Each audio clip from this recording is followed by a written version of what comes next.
வெண்பால் கொண்ட சிறுதீவு கால் கொண்டு நடமாடும் நீதான் என் அதிசயம்.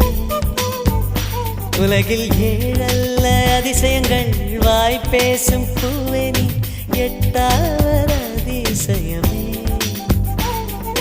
வான் மிதக்கும் உன் கண்கள், தேன் தெறிக்கும் கண்ணங்கள், பால் குடிக்கும் மதரங்கள் அதிசயமே. நங்கை கொண்ட விரல்கள் அதிசயமே, நகம் என்ற கிரீடம் அதிசயமே, அசையும் வளைவுகள் அதிசயமே.